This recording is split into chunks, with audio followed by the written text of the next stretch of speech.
Malegaon bomb blast मामले में बरी होने के बाद साध्वी प्रज्ञा सिंह ठाकुर भोपाल पहुंची। उनका भव्य स्वागत बंगले पर ढोल नगाड़े और साथ ही आतिशबाजी के साथ किया गया। साध्वी प्रज्ञा ने इस दौरान अपनी बातें रखी और कहा कि उन्हें फंसाया गया है और जांच के दौरान उन्हें पुरुषों द्वारा प्रताड़ित किया गया। उन्होंने बताया है कि कई बड़े नाम लेने के लिए उन्हें टॉर्चर किया गया, लेकिन उन्होंने कभी भी झूठ का सहारा नहीं लिया। साध्वी प्रज्ञा ने कांग्रेस पर भी जमकर निशाना साधा है और कहा है कि कांग्रेस ने मुस्लिम आतंकवाद को छुपाने के लिए हिंदू आतंकवाद जैसा शब्द गढ़ा है। उनका कहना था कि कांग्रेस हिंदुओं को कुचलना और साथ ही आतंकवादियों के लिए रोती है। बता दें कि साध्वी प्रज्ञा ने साफ कहा कि वो राजनीति में नहीं बल्कि राष्ट्रनीति में विश्वास रखती है। उन्होंने कांग्रेस की नीतियों पर सवाल उठाते हुए ये कहा है कि कांग्रेस ने विधर्मी मानसिकता को स्थापित किया है और साथ ही हिंदुओं को चुन चुनकर मारा है।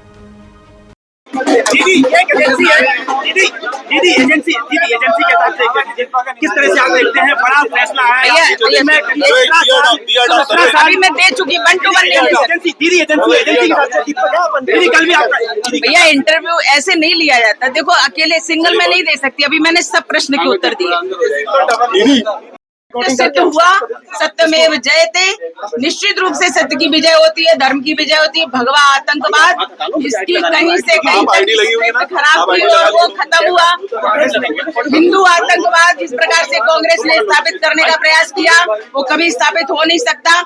इसलिए इन लोगों ने पहले ही टॉर्चर इतना कर दिया कि हमारा मनोबल टूटे, देशभक्तों का मनोबल टूटे और देशभक्त कुचले जाएं। ये उनका हमेशा प्रयास रहता है। हिंदुओं को हमेशा से कांग्रेस ने कुचला है और विधर्मी मानसिकता को यहाँ स्थापित करने का प्रयास किया है, लेकिन वो ऐसा नहीं होगा। हमारा हिंदू जागरूक आपको आतंकवादी कहा जाता था, आपको क्या लगता है कि कितना बड़ा ये फैसला? हम अपने ही देश में किसी प्रकार से आतंकवादी हो ही नहीं सकते। हिंदू कभी आतंकवादी नहीं होता, वह सहिष्णु है। और हिंदू हमारे शास्त्रों में ही वसुधैव कुटुंबकम का मंत्र है।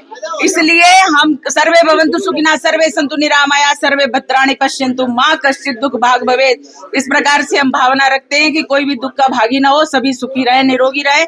ये इसलिए हिंदू कभी आतंकवादी नहीं हो सकता क्योंकि वह सबके बारे में शुभ चाहता है, अच्छा विचार करता है। देखो कौन कहता है कि रंग नहीं होता? निश्चित रूप से रंग होता है। और ये हरा रंग लेकर के जिस प्रकार से इन्होंने हमारे पहलगाम में जिस प्रकार से पूछ पूछ के तुम हिंदू हो, हम मारते हैं, तुम हिंदू हो।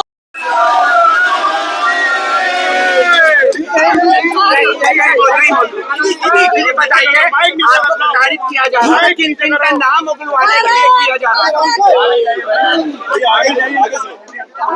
मुझसे मैंने पहले भी अपने इंटरव्यू में कहा है, मुझसे बहुत बड़े बड़े लोगों के नाम जबरदस्ती बोलने के लिए कहा उन्होंने। मैंने वो नाम नहीं बोले, उनके अनुसार मैंने काम नहीं किया, इसलिए उन्होंने मुझे प्रताड़ित किया। और उन नामों में विशेष तौर पर माननीय भागवत जी का नाम, राम माधव जी का नाम, हमारे माननीय मोदी जी का नाम, योगी जी का नाम, माननीय इंद्रेश जी का नाम और तमाम वो नेता जो बड़े बड़े नेता हैं उन लोगों के नाम लेने के लिए कहा कि उन्होंने कहा और हमने ऐसा किया, ये बोलो। मैंने उनकी बात को नहीं सुना और ना ही माना, इसलिए उन्होंने मुझे प्रताड़ित किया। परमवीर को लेके क्या कहेंगे? परमवीर ने आपको 25 दिन प्रताड़ित किया और वही लोग जिसमें एटीएस का चीफ था जो परेशान कर रहा था। मैंने बार बार ये कहा है, बहुत ही निकृष्ट, बहुत ही अदम व्यक्ति है परमवीर सिंह, क्योंकि उसने हर सीमा पार की है, हर कानून को तोड़ा है और कानून से बाहर जाकर के उसने मुझे प्रताड़नाएं दी हैं। अकेले परमवीर सिंह ने नहीं, पूरे एटीएस के अधिकारियों ने प्रताड़ित किया है, पुरुषों ने प्रताड़ित किया है, हर कानून को तोड़ा है। उन्होंने मुझे गैर कानूनी 13 दिन तक रखा और 11 दिन की कस्टडी। इस प्रकार से मैं 24 दिनों तक पुलिस कस्टडी में रही और प्रताड़नाएं झेलती रही एटीएस की। जब आपको अरेस्ट किया था उस समय इंदौर, शाजापुर के कुछ और लोग जिन्हें अरेस्ट किया था वो अब तक उन्होंने पूरे देश में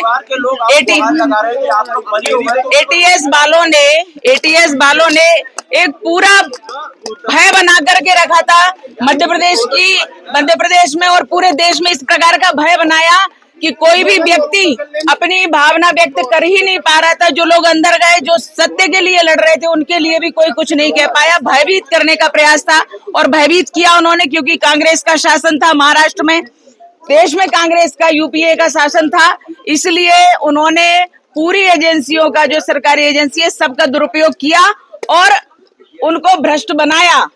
ये पूरे यूपीए सरकार का काम था।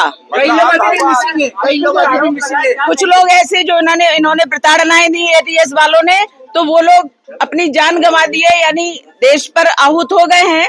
लेकिन उनके पत्नी को आज पता नहीं है कि उनकी डेड बॉडी कहाँ है, वो कहाँ है।